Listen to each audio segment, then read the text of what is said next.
Hi. என்ன பண்ணிட்டு hi, இருக்கீங்க? எப்படி இருக்கீங்க? வாங்க உட்காருங்க. எப்போ வந்தீங்க? இதோ இப்பதான் வந்தேன், உங்களை பார்க்கலாம் அப்படின்ட்டு வந்தேன். ஓகே. தண்ணி இருக்கு, குடிங்க.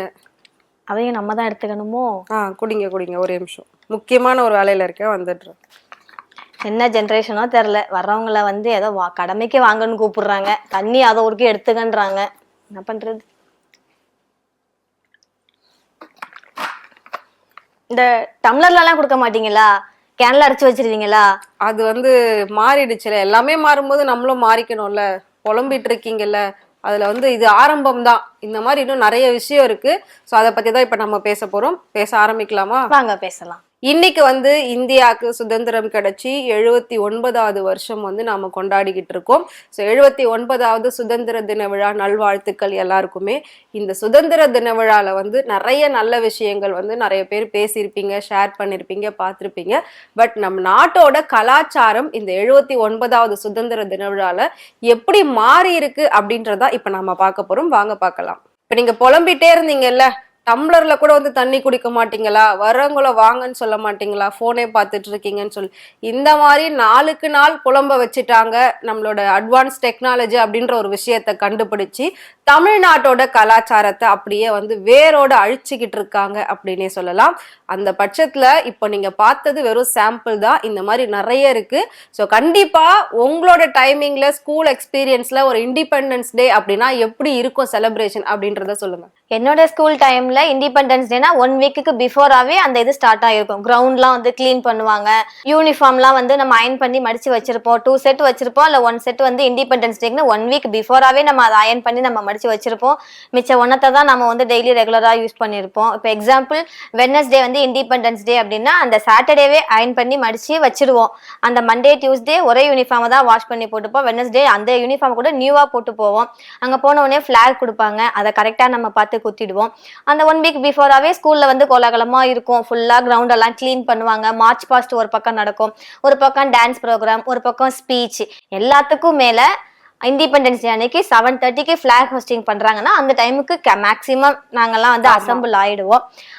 அந்த ஃபிளாக் ஹோஸ்டிங் முடிச்சுட்டு ஆரஞ்சு சொல்ல அந்த அந்த ஷேப்ல இருக்கிற ஒரு முட்டாய் வந்து எல்லாருக்கும் வந்து தருவாங்க. அந்த முட்டாய்க்காக தான் மேக்சிமம் நாங்க போவோம்னு வச்சுக்கோங்களேன். இருந்தாலும் அந்த காலை வெயில்ல நின்றுட்டு ஸ்பெஷல் கெஸ்ட் வருவாங்க, அவங்க என்ன பேசுவாங்கன்னு நாங்க ஆர்வமா எதிர்பார்ப்போம்.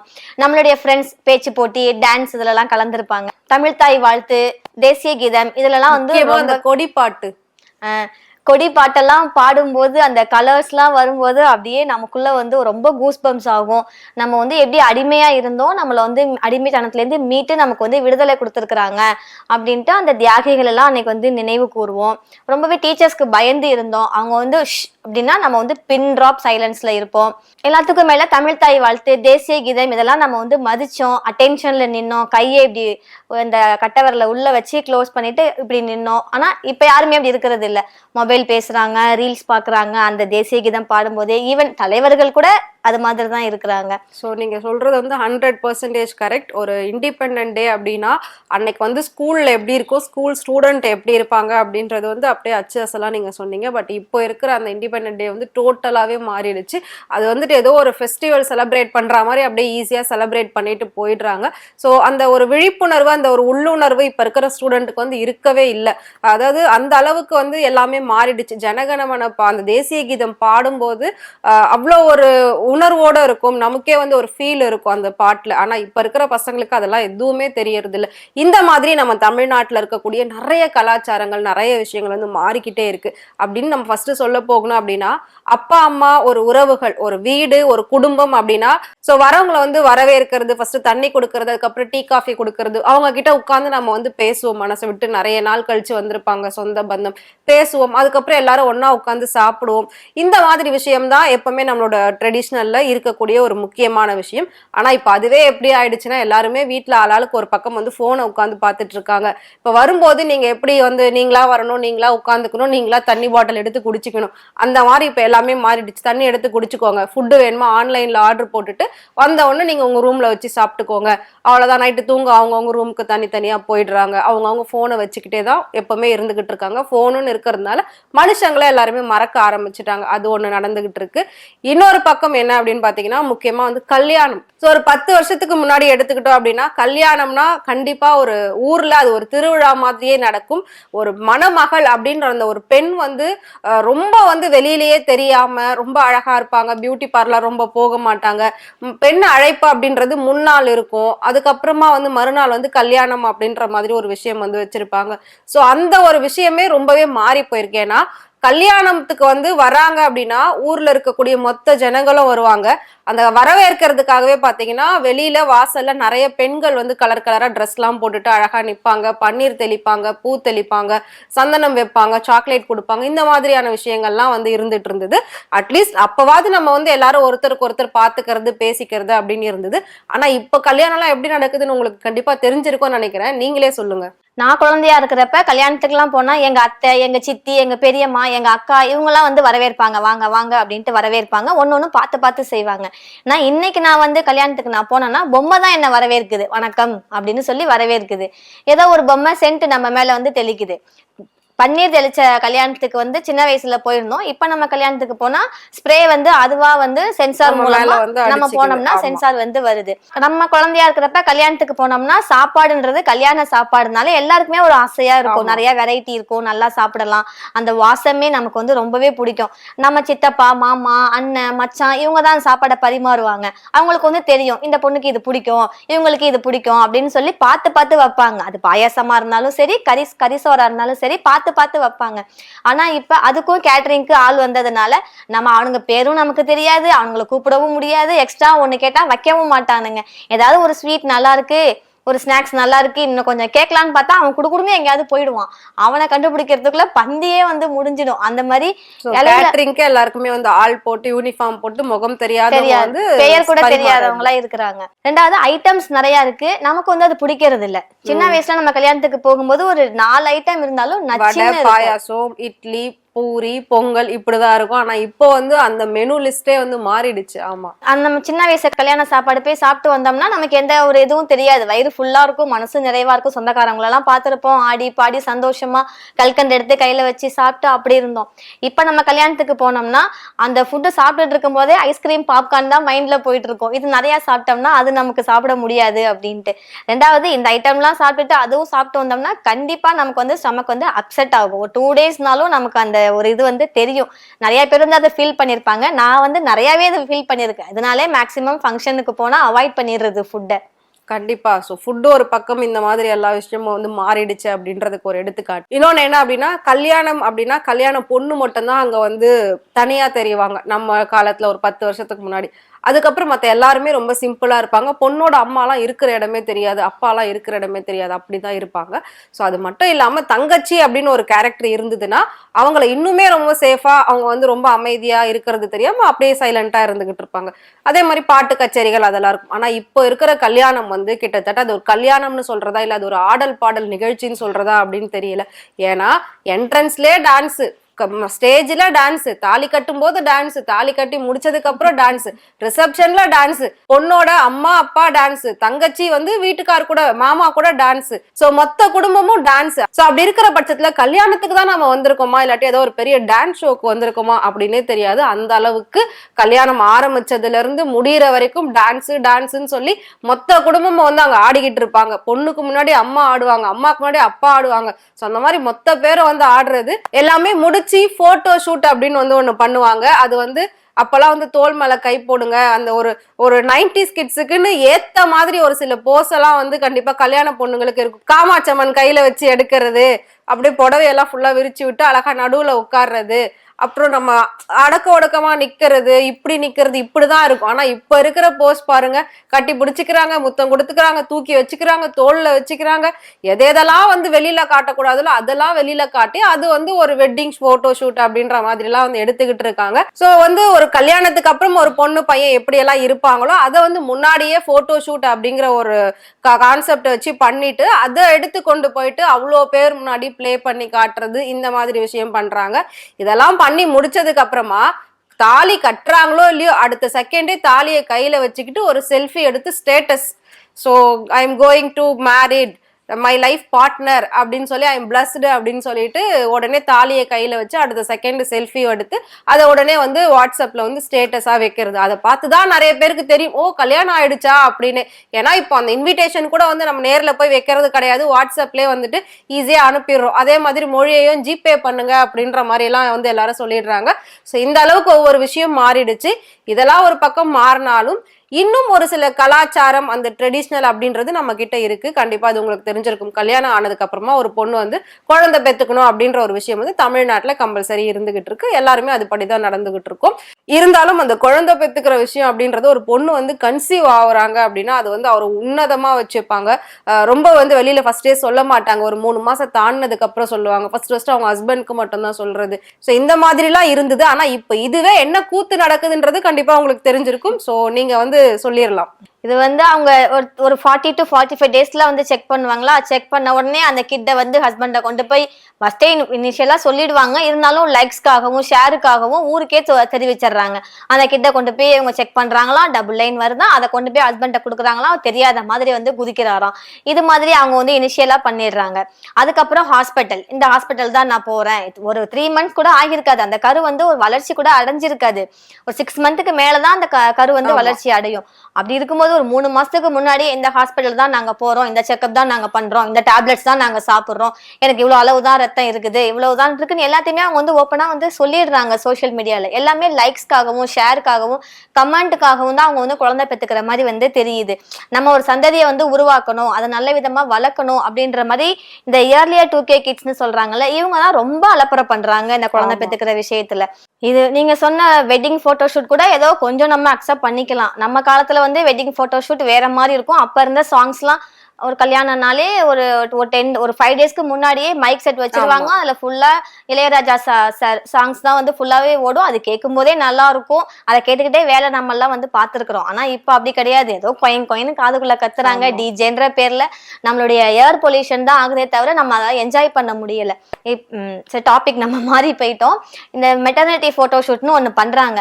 இப்ப நம்ம அம்மாக்கள் சித்திகள் இப்ப நம்ம கூட கன்சீவா இருக்கும் போதெல்லாம் இந்த அளவுக்கு நம்ம வந்து போட்டோ ஷூட் பண்ணிருக்க மாட்டோம். ஓரளவு டீசென்டா தான் போட்டோ எடுத்திருப்போம். போட்டோவே எடுக்க கூடாதுன்னு சொல்லுவாங்க, வயிற்றுக்குள்ள இருக்க குழந்தைக்கு ஆகாதுன்னு சொல்லுவாங்க, அப்படிலாம் சொல்லுவாங்க. ஆனா இப்ப அப்படி கிடையாது. அப்படியே வயிறை வந்து ஃபுல்லா காமிச்சு இது உள்ள பாப்பா வந்து முண்டுது, இது உள்ள பாப்பா கை தெரியுது, கால் தெரியுதுன்னு அப்படியே வந்து எதாவது ஹஸ்பண்ட் பாக்கணுமோ அதை வந்து சோசியல் மீடியால ஃபுல்லா வந்து போட்டுடுறாங்க. நம்ம காலத்துல சாரி கட்டினாங்க, கன்சீவா இருக்கிறவங்க சாரி கட்டுறாங்கன்னா வந்து தெரியவே தெரியாது, அவங்க கன்சீவா இருக்காங்களா என்னன்னே தெரியாது, அவங்க சொன்னாதான் தெரியும். ஆனா இப்ப வந்து அப்படி இல்ல.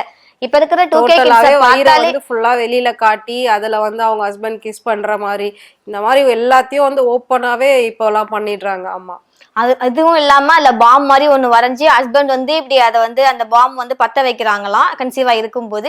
அப்புறம் குழந்தை பிறந்தோடனே அந்த பாம் வந்து வெடிச்சிடுச்சு அப்படின்ற மாதிரி எல்லாம் வந்து போட்டு வைக்கிறாங்க. அந்த மாதிரிலாம் கான்செப்ட் கிரியேட் பண்ணி ஒரு லைக்ஸ்க்காகவும் ஒரு ஷேருக்காகவும் இந்த மாதிரி விஷயங்கள்லாம் அவங்க பண்றது ரொம்பவே வந்து வேதனையா தான் இருக்கு. இப்படி எல்லாம் பண்றாங்களா அப்படின்னு கொஞ்சம் வருத்தமா தான் இருக்கு. இது வந்து நம்ம வேதனைன்னு சொல்ல முடியாது, நம்ம நாட்டோட கலாச்சாரம் மாறிக்கிட்டு வருது. அதை பத்தி தான் இப்ப நம்ம பேசிக்கிட்டு இருக்கோம். சோ அப்படி இருக்கிற பட்சத்துல நம்ம சொல்ற ஒவ்வொரு விஷயமும் இப்படி இருந்தது அப்படின்றத இப்போ வந்து மேபி பாக்குறவங்களுக்கு யோசிக்க தோணும், ஆமால இப்படி இருந்தது இப்ப இப்படி நடக்குது அப்படின்றது அவங்களே கண்டிப்பா உணர ஆரம்பிப்பாங்க. இவ்வளவு இருக்கட்டும், கல்யாணத்தை பத்தி பேசணும், குழந்தைய பத்தி பேசணும்.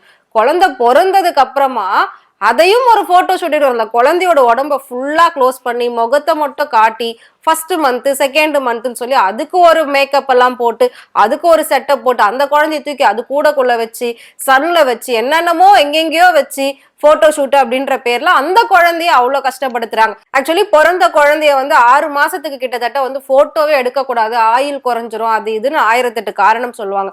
ஆனா இப்பெல்லாம் வந்து டெலிவரி ஆன அடுத்த செகண்டே வந்து குழந்தைய போட்டோ எடுத்து சோசியல் மீடியால போடுறது. இங்க பாருங்க ஃப்ரெண்ட்ஸ், என்னோட குழந்தை வந்துருச்சு, எனக்கு ராணி வந்துட்டாங்க, ராஜா வந்துட்டாங்க, இப்படியெல்லாம் சொல்லி வந்து அப்லோட் பண்றது. அதுக்கப்புறம் திரும்பவும் அந்த குழந்தைக்கு ஏதாவது ஒரு பிரச்சனைனா அதையும் வந்து பண்றது. எதையுமே வந்து இப்போ நம்ம குடும்பத்துக்குள்ள பர்சனலா வச்சு பண்றதே கிடையாது. எல்லாத்தையும் நம்ம சோசியல் மீடியால தான் குடும்பமே நடத்திக்கிட்டு இருக்கோம் அப்படின்னே சொல்லலாம். நம்ம வீட்டுல வந்து குடும்பம் நடத்தல, யூடியூப்ல தான் குடும்பம் நடத்திக்கிட்டு இருக்கோம். ஸோ மொத்த பேரோட அந்த பார்வையுமே யூடியூப்ல தான் இருக்கு. யார் யாரு எந்தெந்த கப்பிள்ஸ்க்கு என்னென்ன நடக்குது, யார் யார் வீடு வாங்கியிருக்காங்க, யார் யார் கார் வாங்கியிருக்காங்க, யாரு பிரெக்னெண்டா இருக்காங்க, யாருக்கு அபார்ட் ஆச்சு, இந்த மாதிரி எல்லா விஷயமும் இப்ப நம்ம வந்து யூடியூப்ல உட்காந்து பாத்துக்கிட்டு இருக்கோம். சொந்த பந்தத்துக்குள்ள என்ன நடக்குது ஏது நடக்குது நம்ம எதையுமே பாக்குறது இல்ல. இன்னும் ஒரு சிலர் சண்டை போடுறத கூட சோசியல் மீடியாலே கொண்டு வந்து சண்டை போட்டுக்கிட்டு இருக்காங்க. அந்த அளவுக்கு எல்லாமே ஆயிடுச்சு. எல்லாத்துக்கும் மேல டெலிவரி பெயின் வரும்போதே அப்பையில இருந்தே வீடியோவை வந்து கேமரா வந்து ஆன் பண்ணிடுறாங்க. வீட்டுல இருந்தே அவங்க கார்ல போறது, அவங்க வழியில கத்துறது, வழியில வந்து இது பண்றது, ஹாஸ்பிட்டல் போயிட்டு அந்த ஸ்ட்ரெச்சர்ல போறது, டெலிவரி அந்த லேபர் ரூம் போற வரைக்கும் வீடியோ எடுக்கிறாங்க. அந்த குழந்தை பிறக்கும் போதும் வீடியோ எடுத்து வச்சுக்கிறாங்க. ஆனா அதை வந்து சோசியல் மீடியால போஸ்ட் பண்றது இல்ல. கடவுள் நல்ல விஷயமா அதை வந்து அதை மட்டும் பண்றது இல்ல. மத்தபடி சோ அதையும் ஒரு சிலர் பண்ணிட்டு தான் இருக்காங்க. ஒய்ஃப் வந்து பெயினோட இருப்பாங்க, அதையும் வீடியோ எடுத்து இதை பாருங்க என் ஒய்ஃப்க்கு வந்து பெயின் வந்துருச்சு, ஸோ இப்போ அவங்க வந்து அட்மிட் பண்ணியிருக்கோம், அவங்க ரொம்ப கஷ்டப்படுறாங்க, அதை பார்க்க எனக்கு கஷ்டமா இருக்குன்னா நீ அதை போட்டோவை வச்சுட்டு வீடியோ வச்சுட்டு நீ உங்க ஒய்ஃபோட சேர்ந்து நீ ஹெல்ப் பண்ணு, அவங்களுக்கு ஆறுதலாரு. நீ வீடியோ எடுத்துக்கிட்டே கஷ்டப்படுறாங்க அப்படின்னு சொல்லி இந்த அரசியல்வாதிகளை அனுதாப ஓட்டு வாங்குவாங்களா, அந்த மாதிரி இவங்க வந்து அனுதாபத்தை வந்து கிரியேட் பண்ணி லைக்ஸ் வாங்குறது, வியூஸ் வாங்குறது, இப்படி எல்லாம் பண்ணிக்கிட்டு இருக்காங்க. நான் சொன்ன மாதிரி வீட்டுல யாரும் குடும்பம் நடத்துறதுல, எல்லாரும் யூடியூப்லயோ சோசியல் மீடியாவில தான் குடும்பம் நடத்திக்கிட்டு இருக்கோம். நாட்டோட 79வது சுதந்திர தினத்துல நாம இப்படிதான் இருந்துகிட்டு இருக்கோம். நம்மளோட வாழ்க்கை இப்படிதான் மாறிடுச்சு. இப்பவே இப்படி மாறிடுச்சு அப்படின்னா இப்ப அலப்பறை பண்ணிக்கிட்டு இருக்கக்கூடிய 2K கிட்ஸ் அப்படின்னு சொல்றவங்களா இன்னும் ஒரு 10 வருஷம் 15 வருஷம் கழிச்சு இன்னும் அவங்க வந்து அடுத்த சுதந்திர தினால எப்படி இருக்கு அப்படின்றத உட்காந்து அவங்க பேசுவாங்க. அப்பவாது இப்படி இருந்தது, இப்ப இன்னும் மாறிடுச்சு அப்படின்னு வந்து பேசுற மாதிரி தான் இருக்கும். சோ இருக்க இருக்க மாற்றம் ஒன்றே மாறாதது அப்படின்ற மாதிரி காலம் வந்து ரொம்ப வந்து அட்வான்ஸா போய்கிட்டு இருக்கு. அட்வான்ஸ் டெக்னாலஜி அப்படின்னு சொல்லியே கலாச்சாரங்கள் அழிஞ்சுகிட்டு இருக்கு. சோ நிறைய திருவிழாக்கள் வந்து இன்னைக்கு இல்லாம போகுது, நிறைய திருவிழாக்கள் காணாம போய்கிட்டு இருக்கு. சோ நம்மளோட விஷயங்களை நம்ம சொந்த பந்தத்து கூட நம்ம சுத்தி இருக்கிறவங்க எல்லாரும் கூட சேர்ந்து ஷேர் பண்ணி இருக்கிற வரைக்கும் சந்தோஷமா இருந்துட்டு போகணும் அப்படின்றதுக்காக தான் இவ்வளவு பெரிய ஒரு விஷயம் வந்து நாங்க பேசிக்கிட்டு இருக்கோம். சோ நீங்களும் கண்டிப்பா நிறைய வந்து உங்களோட லைஃப் ஸ்டைல நிறைய மாற்றங்கள்ல வந்து பார்த்திருப்பீங்க. அதுல எது மேஜரா வந்து உங்களுக்கு அஃபெக்ட் ஆச்சு, அப்ப இப்படி இருந்தது இப்ப இது இப்படி மாறிடுச்சு அப்படின்ற மாதிரி? அப்போ வந்து அப்பா அம்மா சொன்னா குழந்தைங்க வந்து கேட்டுப்பாங்க. நம்ம குழந்தைங்க வந்து நம்ம அம்மா அப்பாட்ட காசு இல்ல, இதை வந்து நமக்கு ஒண்ணு பிடிச்சி, இப்ப எக்ஸாம்பிள் ஹீரோ பென், இப்ப ஹீரோ பென்ல எழுதுனா எழுத்து அழகா இருக்கும். ஆனா அது வந்து 50 ரூபா. நம்ம சின்ன பிள்ளையா இருக்கும்போது 90ஸ்ல இயர்லி 2000ல அது வந்து 50 ரூபாய். நம்ம அப்பா அம்மாட்ட அவ்வளவு காசு இருக்காது அப்படின்னு நம்ம கண்ணாலே அதை வந்து பார்த்து ரசிச்சிருப்போம். அதை வாங்கியிருக்க மாட்டோம், வாங்கி கொடுக்க சொல்லி அடம் பிடிச்சிருக்க மாட்டோம். அப்பா அம்மா மேல ரொம்பவே மதிப்பு மரியாதை இருந்துச்சு. அவங்க சொன்னா நம்ம செய்வோம். இருட்டுல போவாத, இங்க போகாத, இவங்கள்ட்ட பேசாத அப்படின்னு சொன்னா நம்ம வந்து அதை கேட்டு நம்ம ஒபே பண்ணி இருந்தோம். அவங்க கொடுக்குற சாப்பாடை நம்ம வந்து சாப்பிட்டுக்கிட்டோம். அது நல்லா இருக்கும் நல்லா இல்லையோ, மேக்சிமம் அம்மா சமைச்சது நல்லா தான் இருக்கும். அது எப்படி இருந்தாலும் நம்ம வந்து அதை வந்து சாப்பிட்டுக்கிட்டோம். இதுக்கு வந்து தொட்டுக்க தான் வேணும், எனக்கு ஃப்ரை பண்ணி தான் வேணும், எனக்கு மேகி தான் வேணும்னு நம்ம வந்து கேட்கல. அவங்க என்ன அவங்க பழைய சோறு கொடுத்தா கூட நம்ம வந்து அதை வந்து சாப்பிட்டுக்கிட்டு தான் நம்ம ஃப்ரெண்ட்ஸோட சந்தோஷமாவே இருந்தோம். ஆனா இப்ப இருக்க ஜென்ரேஷன் அப்படி இல்லை. எனக்கு அந்த ரிமோட் கார் வேணும், எனக்கு அந்த ஐபோன் வேணும், அந்த டுக்காட்டி பைக் எனக்கு வேணும், அந்த 2 lakhs 3 lakhs இது மாதிரி தான் அவங்களுடைய பட்ஜெட் இருக்கு. ஈவன் ஒரு 5ல இருந்து 10 வயசு இருக்கிற குழந்தைங்க அவங்களுடைய ஆசைப்படுற பொருட்கள் கூட லட்சக்கணக்கில் தான் அதோடைய விலைகள் வந்து இருக்கு. அம்மா அப்பால இதை வாங்க முடியுமா, வாங்கி தருவாங்களா, அதெல்லாம் அந்த குழந்தைங்க அதை யோசிக்கிறதே இல்லை. நான் கேட்டா எங்க அம்மா அப்பா செய்யணும், அதுக்குதான் எங்க அம்மா அப்பா இருக்கிறாங்க அப்படின்ற மாதிரி அந்த குழந்தைகள் வந்து நினைக்கிறாங்க. ஆக மொத்தம் 90s கிட்ஸ் வந்து ரொம்பவே பாவம். அப்பா அம்மாவுக்கும் பயந்தாங்க, குழந்தைங்களுக்கும் பயந்துகிட்டே இப்ப வந்து இருக்கிறாங்க. என் லைஃப்ல நான் பார்த்த மாற்றங்கள் வந்து இதுதான். நம்ம அம்மா அப்பாவுக்கு பயந்துகிட்டு இருந்தோம், நம்ம பிள்ளைங்க நமக்கு பயப்படுறது இல்லை. கண்டிப்பா இப்போ வந்து நாம தான் வந்துட்டு அவங்களுக்கு பயந்துகிட்டு இருக்கோம். ஏன்னா அவங்க சொல்றத நம்ம கேட்கல அப்படின்னா அவங்க வேற மாதிரி ஏதாவது ரியாக்ட் பண்ணுவாங்க அப்படின்றதுனால அவங்க சொல்ற மாதிரி இப்ப நாம வந்து அவங்களுக்கு இறங்கி போய்கிட்டு இருக்கோம். அம்மா அப்பான்ற அந்த ஒரு உறவுக்காவது வந்து ஒரு காலகட்டத்துல மரியாதை இருந்தது. இப்ப அதுவுமே வந்து கிட்டத்தட்ட நிறைய குறைஞ்சிட்டு வந்துருச்சு. ஏன்னா இன்னைக்கு அம்மா செய்யறது நமக்கு பிடிக்கல, அம்மா சொல்ற ட்ரெஸ்ஸை போடுறதுக்கு பிடிக்கல, அம்மா வாரி விடுற தலையை வாடுறதுக்கு நமக்கு பிடிக்கல. நமக்கு பிடிச்ச மாதிரி நம்ம வந்து டோட்டல் ஃப்ரீடமா இருக்கணும் அப்படின்னா டோட்டலா அம்மாவே ஒதுக்கி வச்சாதான் நம்மளால அப்படி இருக்க முடியும்னு சொல்லி இன்னைக்கு நிறைய பெண்கள் வந்து அந்த மாதிரிலாம் இருந்துகிட்டு இருக்காங்க. பட் இதெல்லாம் வந்து எப்பவுமே ஆபத்துலதான் போய் முடியும் அப்படின்றது அவங்க ஒரு காலகட்டத்துல யோசிக்க செய்வாங்க. சோ அப்பதான் அவங்களுக்கு அவங்களோட தப்பு வந்து உணர முடியும். அப்போ பழைய நினைவுகள் அப்படின்றது எதுவுமே இருக்காது. அவங்களோட கல்ச்சர் அந்த ட்ரெடிஷ்னல் அப்படிங்கிறது எல்லாமே முற்றிலும் மாறி போயிருக்கும். அப்படி இருக்கிற பட்சத்துல அம்மா அப்பாவே கூட பிடிக்கலன்னா மாத்தக்கூடிய ஒரு சூழ்நிலை இனி வரும் காலங்கள் நடக்காது அப்படின்றது என்ன நிச்சயம்? கண்டிப்பா இல்ல. கண்டிப்பா வந்து அது நடக்கும் தான். இப்ப 80s 90ஸ்லாம் யாரும் வந்தாங்கன்னா தரையில உட்கார்ந்து இருக்கிறவங்க எந்திரிச்சு வாங்க அப்படின்னு மரியாதை கொடுத்துட்டு வந்து உள்ள, லேடிஸா இருந்தா அவங்க வந்து உள்ள போயிடுவாங்க. ஆனா இப்ப இருக்கிற ஜென்ரேஷன் ஹெட்செட்டை காதுல இருந்து எடுத்துட்டு சும்மா தலையை மட்டும் இப்படி ஆட்டிட்டு அவங்க வந்து ரூம்குள்ள போயிடுறாங்க. இது வந்து ரொம்பவே வந்து இது டிஃபரன்ஸா இருக்குது அந்த ஜென்ரேஷனுக்கும் இப்ப இருக்க ஜென்ரேஷனுக்கும். நான் என்ன நினைக்கிறேன்னா ரோபோ தான் ஃபுல்லா அவங்க வந்து வச்சுப்பாங்க. ஏன்னா கண்டிப்பா யாருமே வேலை மனுஷங்களே இருக்க மாட்டாங்க. ஆமா, ஏன்னா இப்போ வந்து நம்ம மனுஷங்க கிட்ட பேசுறது இல்ல, கூகுள்ல உட்காந்துட்டு அப்படிங்கிற ஒரு சாட்ல வந்து நம்ம பேசிக்கிட்டு இருக்கோம். அது கூட தான் நம்ம எல்லா விஷயமும் பண்ணிக்கிட்டு இருக்கோம். டவுட்னா கூட நம்ம டீச்சர்ஸ்க்கோ ஃப்ரெண்ட்ஸ்க்கோ கால் பண்ணி கேட்கறது இல்ல. ஸோ அந்த ஏஐ கிட்ட கேட்டுக்கிட்டு இருக்கோம், கூகுள் கிட்ட உட்காந்து பேசிக்கிட்டு இருக்கோம். அப்படி இருக்கிற பட்சத்துல மேபி நீங்க சொல்ற மாதிரி எல்லாமே ரோபோவா வர்றது கூட வாய்ப்பு உண்டு. ரோபோட்ட பேசிட்டு ரோபோட்ட தண்ணி எடுத்துட்டு வா, சாப்பாடு செஞ்சு கொண்டு வா, அந்த ட்ரெஸ்ஸை துவைச்சு போடுன்னு ரோபோக்கிட்ட அவங்க கம்யூனிகேட் பண்ணிக்கிட்டு ஒரு இயந்திர உலகமாவே அவங்க வாழ்வாங்க அப்படின்னு தான் எனக்கு தோணுது. இப்ப தண்ணியை காசு கொடுத்து வாங்குறோம், இன்னும் 10 இயர்ஸ் 20 இயர்ஸ் கழிச்சு காத்தா கூட அவங்க வந்து காசு கொடுத்து வாங்கலாம். ஆக்சிஜன் சிலிண்டரை வாங்கி முதுகுல மாட்டிக்கிட்டு அவங்க தெரியறதுக்கான வாய்ப்பும் வந்து இருக்கு. ஏன்னா இன்னைய சுச்சுவேஷன்ல யாருமே வந்து மரம் நடணும், அதுக்கு தண்ணி ஊத்தணும், அதை வளர்க்கணும் அப்படின்னு அது யாருக்குமே இல்லை. ஒரு நல்ல மொபைல் வாங்கணும், நல்ல கேமரா இருக்கிற மொபைல் வாங்கணும், நல்ல லேப்டாப் வாங்கணும், ஊர் சுத்தணும், நல்லா சாப்பிடணும், அது ஃபுட்டு எப்படி செய்யறாங்களோ அல்ல என்ன கலக்குறாங்களோ அதெல்லாம் எதையுமே கண்டுக்கிறது இல்லை. டேஸ்டா இருக்கணும், இது வரைக்கும் டேஸ்டா இருக்கணும், இதுக்கப்புறம் என்ன ஆனாலும் பிரச்சனை இல்லை அப்படின்ற மாதிரிதான் இப்ப இருக்க ஜென்ரேஷன் இருக்கிறாங்க. இதனால அவங்களுக்கு நிறைய நோய்களும் வருது. இப்ப நமக்கு இல்லாத நோய்கள் நம்மளை விட சின்ன பிள்ளைங்களுக்கு எல்லாம் வந்து இருக்கு. அதை நம்மளே வந்து பாக்குறோம். எக்ஸாம்பிள் கண்ணாடி போட்டுக்கிறாங்க. இந்த இப்ப இருக்க ஜென்ரேஷன் அவங்க அம்மா அப்பா பேச்சை கேட்டு அவங்க கொடுக்குற ஃபுட்டு, அவங்க கொடுக்குற ட்ரெஸ், அவங்க வழிகாட்டுதல் படி நீங்க வாழ்ந்தீங்கன்னா உங்களுடைய ஃபியூச்சர் கொஞ்சமாவது நல்லா இருக்கும். இல்லைன்னா கஷ்டம் தான். அதாவது காலமும் மாறிடுச்சு, அதுக்கேத்த கலாச்சாரமும் மாறிடுச்சு. கலாச்சாரம் அப்படிங்கிற ஒரு பேச்சுக்கு இப்ப இடமில்லாம போயிடுச்சு அப்படின்னு தான் சொல்லணும். ஸோ இந்த இன்ஃபர்மேஷனை பத்தி நீங்க என்ன நினைக்கிறீங்க அப்படின்றத மறக்காம எங்களுக்கு கமெண்ட் பாக்ஸ்ல கமெண்ட் பண்ணுங்க. இதே மாதிரி நிறைய இன்ட்ரெஸ்டிங்கான அப்டேட்ஸ் எல்லாம் நீங்க தெரிஞ்சுக்கணும் அப்படின்னு நினைச்சீங்கன்னா மறக்காம ஃப்ரெண்ட்வுட் சேனலை ஃபாலோ பண்ணிக்கோங்க. Happy independence day. Happy independence day. Thank you.